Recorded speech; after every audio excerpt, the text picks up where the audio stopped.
कहेंगे आज के आयोजन के बारे में? आज एक बहुत महत्वपूर्ण और सामयिक विषय पर संगोष्ठी आयोजित AI और पत्रकारिता।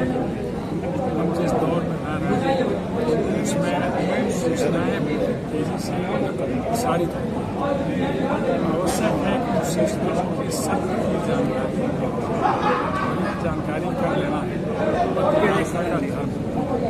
हम सभी नैसर्गिक बुद्धिमत्ता के दौर से आए थे, लेकिन आज कृत्रिम बुद्धिमत्ता प्रभावी होती हुई दिखाई दे रही है। हमें कृत्रिम बुद्धिमत्ता पर अपनी निर्भरता कम से कम करनी चाहिए।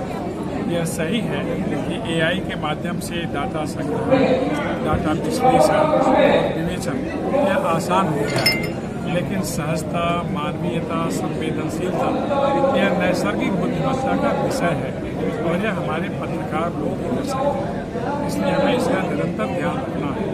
यह ध्यान रखना है कि पत्रकारिता का धर्म है सेवा, संयम और राष्ट्रहित। हमें ऐसी सूचनाएं सबके सामने लानी चाहिए जिसका समाज पर सकारात्मक प्रभाव पड़े और जन जागरण का अभियान चल सके। अभी हम ऑपरेशन सिंधु को देख करके आए। हमारा धर्म है कि युवा पीढ़ी को राष्ट्रभक्ति का पाठ पढ़ाएं। हम उनके अंदर साहस का संचार करें और सत्य पर टिके रहने की प्रेरणा हम युवा पीढ़ी को दें। अपने समाज को हम बताएं कि हमारे राष्ट्र नायक कठिन परिस्थितियों में कैसे गंभीर और आवश्यक निर्णय लेते हैं। हम बताएं कैसे भारतीय सैन्य बल दुनिया का सर्वाधिक महत्वपूर्ण सैन्य बल है और ऐसा सैन्य बल आज दुनिया के किसी भी देश के पास नहीं है। हम उनके प्रति श्रद्धा का भाव रखें, सम्मान का भाव रखें और प्रयास करें कि हमारे घर से भी एक लड़का सेना में जाए और सैनिकों का हम निरंतर मनोबल बढ़ाएं कि हमारा धर्म होना चाहिए। आज की पत्रकारिता वर्तमान की राजनीति का उत्पादन है और भविष्य के लिए बहुत अच्छा साहित्य है। इस दृष्टि को ध्यान में रख कर हमें लिखने का कार्य करना चाहिए, लोगों को जागृत करने का कार्य करना चाहिए। हमें प्रयास करना चाहिए कि हमारी लेखनी राष्ट्र हित में हो और विकसित राष्ट्र बनाने में हमारी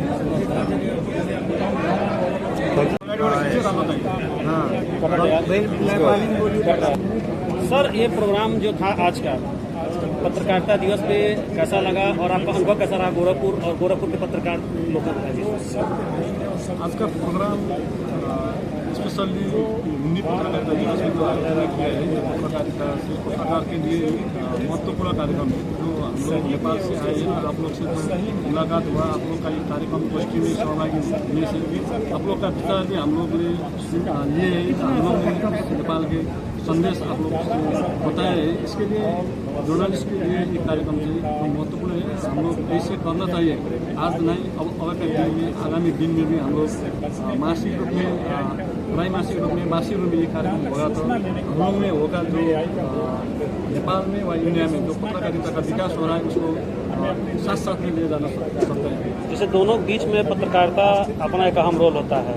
आप भारतीय समाचार को भी देखते होंगे, नेपाल को भी देखते हैं, दोनों में क्या खास अंतर है या क्या दोनों में क्या समानता है? अंतर में ऐसे है, नेपाल के कंटेक्स्ट में समाचार आता है, इंडिया के इंटरनेशनल लेवल में जो न्यूज़ है, दोनों देश का न्यूज़ नेपाल यहाँ भी NNI नेपाल में राजस्व है कि जो इंटरनेशनल लेवल में उसका न्यूज़ कहीं प्रख्यात है, दोनों देश के लिए महत्वपूर्ण है। ठीक है सर, आलोचक आरोप लगाता है कि नेपाल में कम्युनिस्ट विचारधारा हावी है पत्रकारिता के ऊपर। वो नहीं है नेपाल में।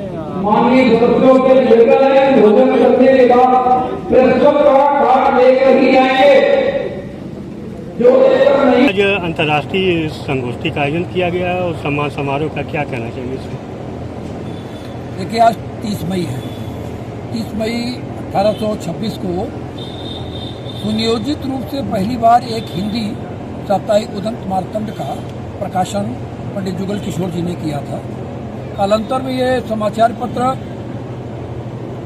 आर्थिक संकटों से बंद हो गया, लेकिन इसने जो एक दिशा दी, जो एक मार्ग दिखाया, उस मार्ग पर लगातार हिंदी पत्रकारिता बहुत झंझावातों के बीच में भी चलती चली आ रही है।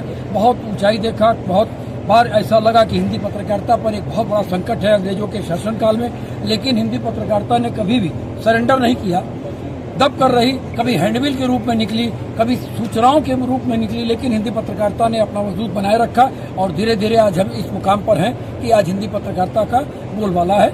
और इसी क्रम को आज हम लोगों ने एक अंतर्राष्ट्रीय संगोष्ठी के रूप में यहाँ मनाया है। आप प्रश्न करेंगे अंतर्राष्ट्रीय, तो आज इसमें लगभग पहली बार गोरखपुर में नेपाल के लुम्बिनी प्रेस क्लब के अध्यक्ष, मंत्री और कोषाध्यक्ष ने भाग लिया। चूंकि एक दो राष्ट्रों की एक सामूहिक साझा ये गोष्ठी थी, इसलिए अंतर्राष्ट्रीय गोष्ठी के रूप में यह अपनी मान्यता बनाती है।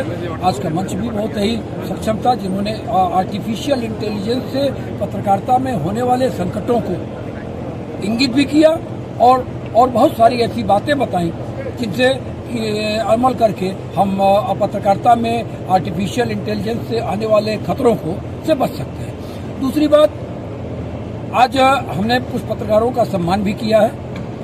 सम्मान का क्रम दो उसमें देखें आप, एक कुछ हमारे ऐसे पत्रकार जो असमय ही काल के गाल में समा गए, जिनकी यात्रा पत्रकारिता की बहुत घूम कर चली, लेकिन अंत में वो असमय ठहर गई। हम उनको भी याद करते हैं क्योंकि वो हमारे परिवार के अंग हैं। हम उनकी स्मृति में अपने उन पत्रकार साथियों को सम्मानित करते हैं जिन्होंने पत्रकारिता के क्षेत्र में गोरखपुर का नाम रोशन किया हो। इसी क्रम में आज श्री शफी आजमी साहब, श्री आनंद राय जी और श्री राजीव ओझा जी को हम लोगों ने, योगेश्वर सिंह जो अमर उजाला के पत्रकार रहे, धर्मेंद्र मिश्र जी जो हिंदुस्तान के पत्रकार रहे, और एक स्वनामधन्य फोटो जर्नलिस्ट डीके गुप्ता, जिन्हें गुड्डू के नाम से लोग जानते रहे, उनकी स्मृतियों में सम्मान दिया गया है। साथ ही आकाशवाणी दूरदर्शन में लगभग 3 दशक से लगातार समाचार वाचन कर रही सुकीर्ति अस्थाना जी को, मैनावती देवी जिन्होंने गायन के क्षेत्र में अंतर्राष्ट्रीय स्तर पर गोरखपुर का मान बढ़ाया, उनको सम्मान दिया गया। और साथ ही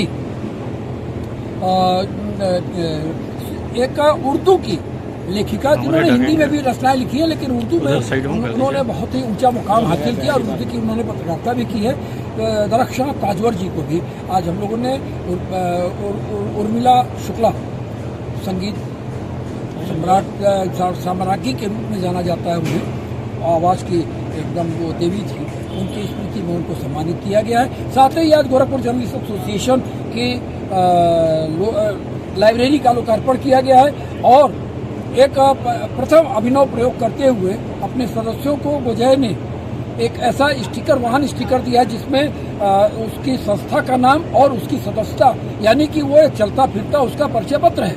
उस सदस्यता संख्या से कोई भी इस बात का पता कर सकता है कि वो व्यक्ति सही में वो मेंबर है या किसी दूसरे को लेकर चल रहा है। तो इस स्टिकर का भी लोकार्पण कराया गया और अतिथियों को के जरिए जो मार्ग मिला उस पर चलने का एक संकल्प लिया गया।